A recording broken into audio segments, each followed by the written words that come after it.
Yeah, we always get questions like, how do I start? Start, bruh. Just start. Don't ask how. Yeah. Just start. The first video it just only gets better when you're actually doing something about it, you know? You can't just say, Ish, I want to do this, but I don't know how I'm gonna. No, bro. Just start, bro. Just start. Utabona ko pili, dog.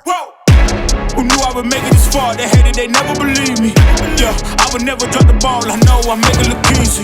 Yeah, Mayweather with the defense. I don't care what a critic gotta say. I got them picking up the pieces. Hook it up. If you're looking for the Amapiano Hitmaker's cheat code, I am in the presence of absolute greatness, of dance, musical royalty, two people I absolutely love. I wouldn't want to third wheel with anyone else but the ones who have the keys, and they are the Landlords.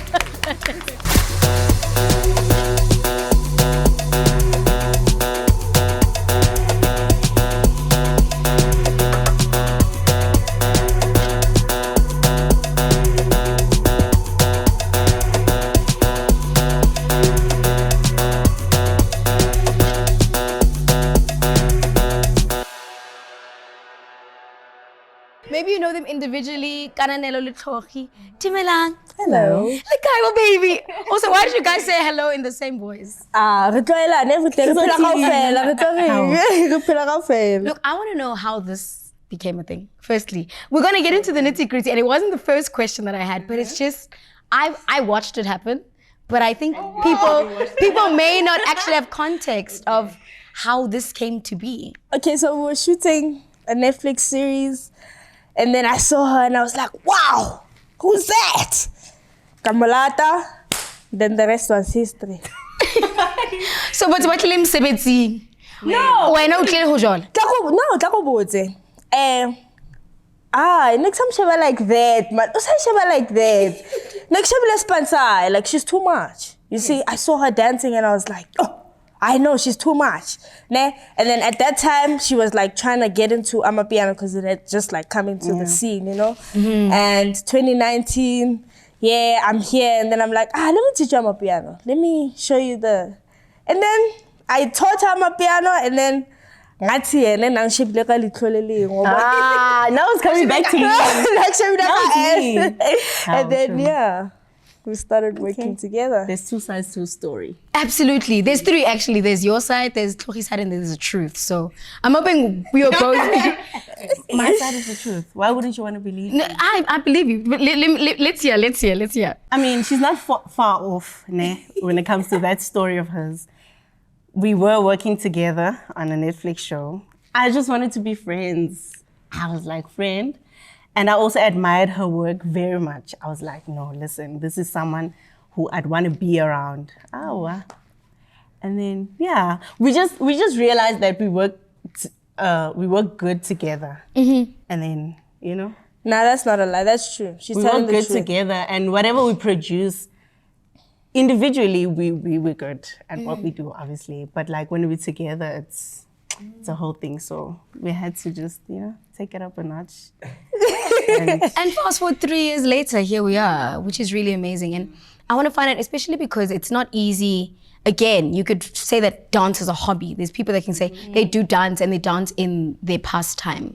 You know, habafiti sanak or whatever it is. But for you guys, it's not just a lifestyle, but it's life as a whole. So what did breakthrough look like for each of you? You know, when I started with Kamo, because I used to choreograph for Kamo, I choreographed for her for close to almost 4 years.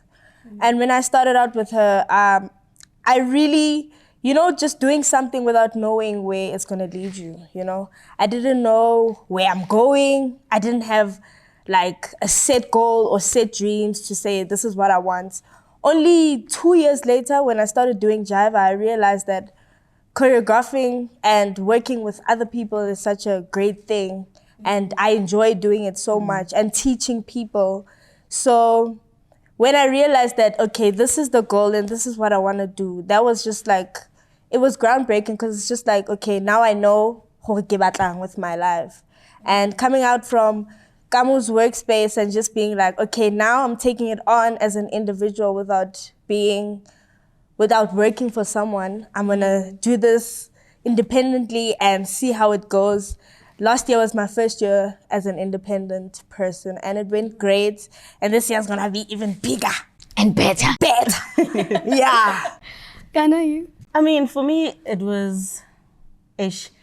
And just to say, coming off of the back of being a classically trained dancer, and that's what people don't know. Yeah, people don't know that all they see is the Amapiano Kananelo, because my life before I moved to Joburg, because I'm originally from Cape Town, I was in and out of dance companies. So I was a theater girl, African contemporary, commercial. And it took me time to, try and be there by myself, because I was always stuck in a school, I'm dancing for a company or and like Jiva was the first thing that, I went to audition for. Because I've never been to any audition before Jiva. And What?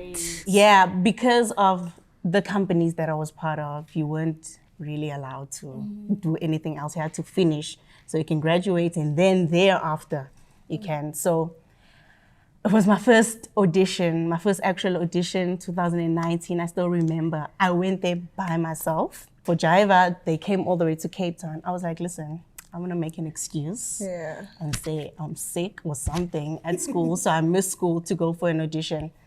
And that audition, I don't regret going to that audition. I'm where I'm at today because of those auditions, If I had decided, no, listen, I'm comfortable where I'm at, so let me just, I see these auditions, but I'm not gonna go.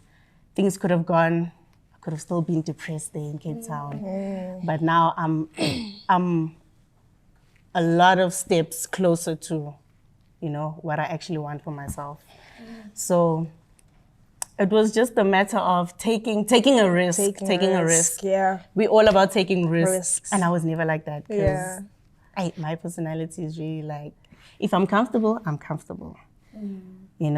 And I was always scared to come out of my shell.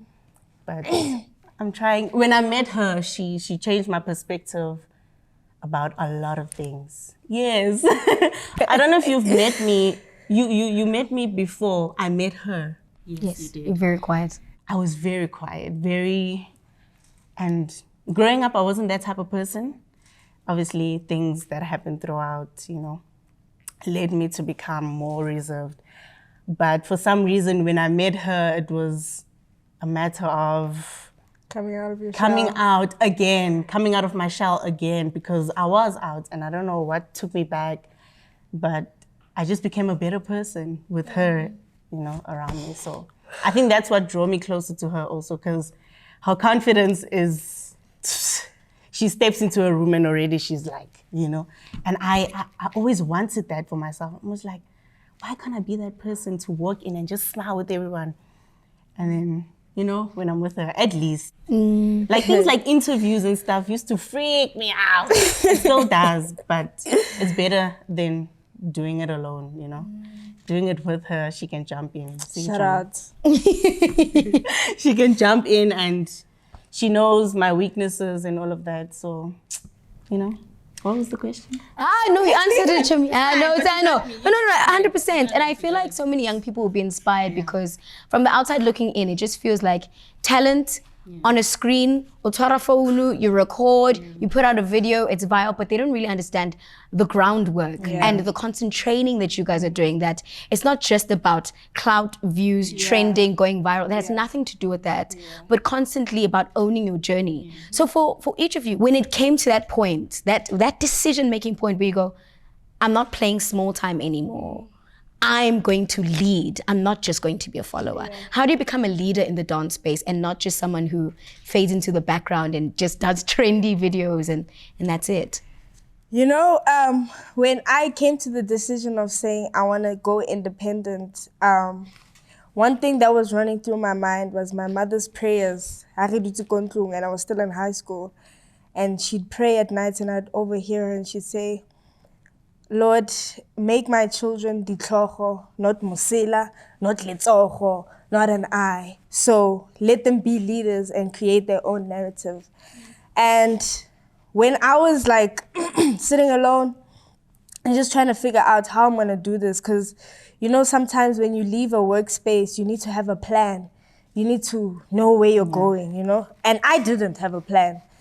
But I was like, you know what, I actually wanna do this, you know? And I was like, you know what, my mother prayed for this day and my mother prayed for me, and I know that everything is gonna work out. And I did it and everything did work out, you know? And when it comes to being a creative and being a leader in whatever it is that you're doing, I think understanding the intention of what it is that you're doing is very important, because whenever I create or whenever we create and we're just sitting down and just trying to figure out like how we're gonna go about for any video that we decide to do, it's the intention that's important. Like, how do we wanna be seen? Like from the outside perspective. Because when you look at my video and you look at the next dancer's video, it's not the same thing. It's very different. You understand? Yeah. And the creative process for us is so godly and blessed, because we can literally come up with something now in 20 minutes now, and tomorrow we shoot. We're never stuck, we're never held back. Our creative juices are constantly running, and it's just so amazing. It feels so good, and to also just be in your own lane is great, and understanding that I cannot be compared to the next person, because what we do is two different things. Yes, we are all moving, but the movement is different. Yeah. And you do what you love. Yeah. Like I say, you can taste when there's love in the cooking. So you can see when there's love in the viewing and the dancing. And we really don't like, this is always like, the industry right now is really a numbers game. You know, everything is about numbers, you know. And I think sometimes we were stuck in the, oh my gosh, this video is not moving. But then we came to a realization of, actually, what? No, we don't need to be chasing the numbers, because the video will always be there. It's not going anywhere. And by the time you reach your pinnacle, there are so many things to look out for. There's so many content to see from all that time that you were pushing and stressing, oh, numbers this, oh, numbers that. But when you do reach the pinnacle, all those people that come afterwards are gonna literally go through your catalog and see everything that you did from the beginning. So numbers don't matter. What are numbers if not just... You're preaching to me. Shout out to the 5-minute call, all our subscribers, all our viewers, everyone that's part of the journey. You guys know. Then came the opportunity. You guys are now head choreographers and instructors at the Bunkamudi Dance Studio. What does that opportunity mean for each of you? For me personally, like, I think, like, you know, some people have the desire to literally learn how to dance. It's not that they know how to or they understand what movement is, but them wanting to and literally having that thing of, I'm leaving the house, I'm going to the studio, and I'm going to learn how to dance is so crazy, because so many people learn from YouTube, so many people, but you wanting to be present and learn from that person right there and then, it's just, it's very emotional for me, because having to teach someone who doesn't know how to do 1-2 or 1-2 and having to repeat the process over and over again teaches you a lot. You learn about patience, you come across so many different people. You come across fast learners, you come across people that take the whole hour to learn a 30-second piece, or you come across That's me. you come across a person who finishes the piece that you came to teach, you know, within the hour. So it's just about coming across different people, different energies, and just being there to teach the next person. I love teaching. I love teaching a lot. So it feels good to teach, I think before anything else, like, teaching is one of our favorite things to do, other than just dancing. We could dance every day, but being able to share your knowledge and share your skills with someone else, I think that's the most special to me. Yeah. And like we always say in the studio, we don't leave no soldier behind. So whoever comes to the studio, they always know that they're gonna leave knowing something, at least. We don't have professional dancers at the studio. I mean, we call them when we need them, but like it's open to anyone who's willing to learn. And we're very grateful for Wintle for giving us that opportunity, because like you learn so much about yourself when you're teaching other people. So it's just a beautiful space to be in, and to see people also learn things about themselves and discovering that, oh, I could do this, I could do that. To you, it's like an achievement as well. For me, it's always like, this person, because every time they come into class, they'll be like, oh, I can't dance. I can't dance. And I'm like, listen, don't worry about it. I got you. And that hour that you spend with those people, when they leave, they're sweating and everything. Oh my God, that was so good. And I'm like, same person who came in here saying, I can't dance, I can't dance. You know, so it's always a great experience to have, you know, when you're teaching people. And beautiful. I mean, and we've spoken a lot about some of the best parts and some of the highlights of your careers. And actually, what, for both of you, what are the moments, or if you could just track back to an on stage or a single moment where you're just like, this is big, this is massive? For me, it was a couple of months ago, you know, when I was able to leave the country and go attend a dance workshop where I was the teacher, and I was given the chance to judge a competition in Russia. Like, even during like the workshops when I was teaching, I think it was, most of the dancers was their first time experiencing Amapiano. So it was really emotional, not just for me, but for everyone else who had attended there, because when we were done with the workshop, we had a little moment where we were chatting and talking about it, and people were making me cry.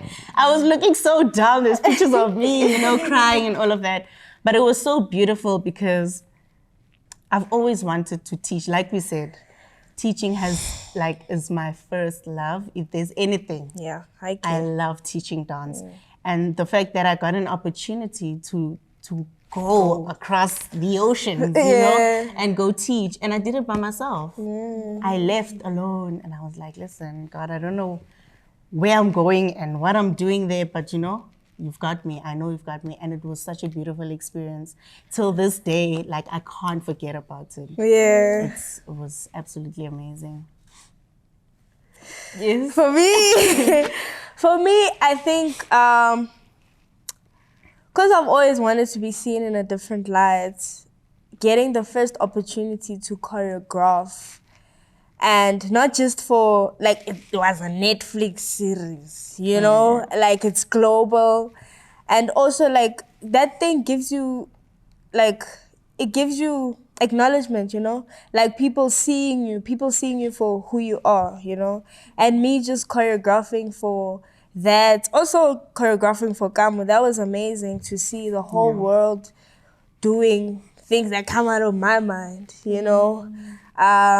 Also teaching in London was amazing, because like all the classes were sold out, and I just couldn't believe that I actually did that, So that was like, those are like highlights for me. Wait a guys, I'm sitting with big deals. No one's invited me across the seas to teach anything. That could change. It goes without saying that you guys are making a meaningful contribution to the world of dance and entertainment, and you will continue to sow these seeds and bear the fruits of that. If you had the ability to change anything about the dance industry, which is very complex and very cutthroat, as some would say, and isn't everything that glitters there is not necessarily gold. What would it be? The gatekeeping. What would it be? I think we preach so much about opening up the industry, but it doesn't really happen. We don't see it happening. We need to give the new kids an opportunity to shine, and, you know, you know, being given an opportunity to handle something big and you do it right is the greatest feeling ever. And I wish people that are in charge of shows, people that are in charge of awards or whatever, give people opportunities to just showcase what they have and not call someone who doesn't do Amapiano in their everyday life to choreograph an Amapiano show. You know what I'm saying? I guess Mudimu knows what he's doing. God is in charge. And for me personally, my dream is to handle dancers like eggs if I were to be in control or be in charge of anything that has to do with dancers. I see people behind the camera, production people, disrespect dancers. They don't see them for nothing, you know? And I just want that whole narrative to change because at the end of the day, the dancers are making the show what it is. Yeah. You know, the dancers are making the stage look so amazing and the show is shining because of the dancers. And I just want dancers to be treated like this, just like all our colleagues are, you know, when you meet a presenter, when you meet an actress, we're the same thing. We're all doing what we love. Yes. We're artists, you know. I just wish dancers would be treated with respect, not just because they know your name or you're Tlhogi. We're going to respect you and not respect the person that came with me. That's not right. You know what I'm saying? That's all I want. I want dancers to be respected, protected, cared for, and loved. And paid their worth. And paid their worth. Pay the dancers their worth. Yeah, also because dancers are athletes. Yeah. And they should be treated as such. I was also going to say, like, dancers need to be treated a little better, please. Because there are so many shows, so many award shows, so many things that need dancers to be there. And our experiences with being on set, you know, we always get treated different to, you know, to what the artist would get treated, you know? And I feel like to other people, it's just like, oh, the dancers, you know? I just wish when it comes to like production and whoever is booking a dancer, book those dancers and treat them with the same respect that you would treat your artist, the singer or whoever's there.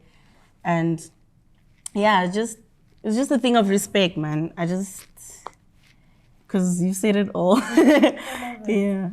Lastly, there's young TikTokers that are watching this. There are young creators that are watching this. Someone who's on Facebook that's obsessed with your videos, that watches your Landlord videos on YouTube. How do they take their craft to the next level? Outside of just dancing from the corners of their bedrooms, what kind of characteristics, what kind of work, what kind of behavioral changes, whatever it is, even if it's a paradigm shift of the craft, how would you advise them to just not only take it more seriously, but to believe in the potential of their gift? For me personally, I think it's always so great and amazing to see how you do what you do. But, like, you know what's important? How do you separate yourselves from the... What's the word? The masses. The masses, yes. How do you separate yourself from the masses? There's so much content that looks the same, that seems the same.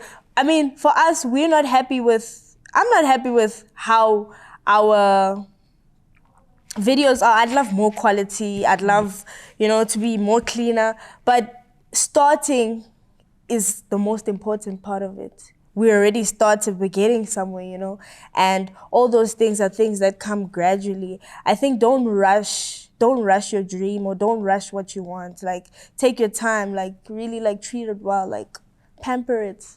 Just, you know, soft. And I also think, like, people love it when they see that there's effort in what you're doing. When you put effort into your dance videos, like I said, everyone does dance videos. What's different? You know, how different is yours? People need to see, okay, instead of just doing it from, you know, my bedroom, I went to the street and now I made sure there's no cars so that I can shoot this video, so that it can look proper. Also quality, try to work on, you know, putting out the best quality. I know some of us, we start with our Android. You know, with our Android. Aye. We start out. The guest views are not our own. I thought I'd just say that. No, we all started there, but that's what I'm saying. Already with my Android, I was making amazing videos. You know what I'm saying? Because I'm putting in efforts, and I'm not just, make sure the light is on at least. Make sure the light is on. Make sure if there's no light, go outside so that people can, you know. Yeah, we always get questions like, how do I start? Start, bruh. Just start. Don't ask how. Yeah. Just start. The first video it just only gets better when you're actually doing something about it, you know? You can't just say, Ish, I want to do this, but I don't know how I'm gonna. No, bro. Just start, bro. Just start. Dog. It's okay. It's okay. Okay, a last question that came to mind. What does the future of dance look like through your eyes? The future of I'm gonna answer for the future of Amapiano dance. Okay, well, I love it. For us, Amapiano is still gonna grow. And I think we are in the right path when it comes to Amapiano dance. So when it grows, I see us growing with it. Because Amapiano is still a baby. It's like, she's a young baby. She's like 5, 6 years. You know? And it's still gonna grow, and I think we're really on the right path when it comes to Amapiano dance. We try to do things our own way. Also, I want people to realize that in this dance industry, there is a gap for everyone. Yes. We're not all doing the same thing. Guys, come on. There's space for you. There's space for everyone. And that's why we are staying in our lane, you know? We might not get booked by all these people who book people, but we are able to create our own work, and we are able to do our things by ourselves. We have a revenue. That gets our rent paid. Yes. So, for the future of Amapiano dance, the landlords are still going to take over. Eh? Can I say, it's so amazing to see... It's so amazing to see people outside of South Africa putting an effort to learn over a video and then host their own class of Amapiano. I know it's a bit tricky, that one. It's just like, but it's great to see that Amapiano has grown to that point. Yeah. There's someone out there in Germany teaching Amapiano, but they only know it from the videos. They don't know the core, they don't know, but it's fine. They're still doing it, you know? That's what's important. The culture is growing, it's expanding in ways that we never thought it would, or we didn't understand that it would, you know? So it's just great. And I just want to say, the landlords are going. Go. Remember the name. Remember the name. Please. All right, so in true 5-minute call culture, we're all about celebrating the broadness, the brilliance of our world of dance, arts, and everything in between. So, my home, your home. They say do as the Romans do. Yeah. So we have our Romans, so let's go.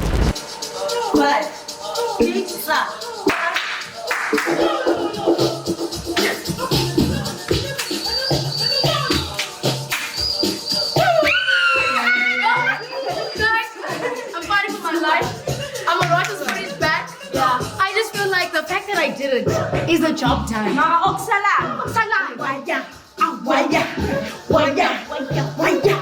Thank you so much for tuning in to 5-minute call, to all the lovers and the fans and the friends and the family of 5-minute call. I don't hold no hand, but the aim is not to sweat. Yeah. Okay.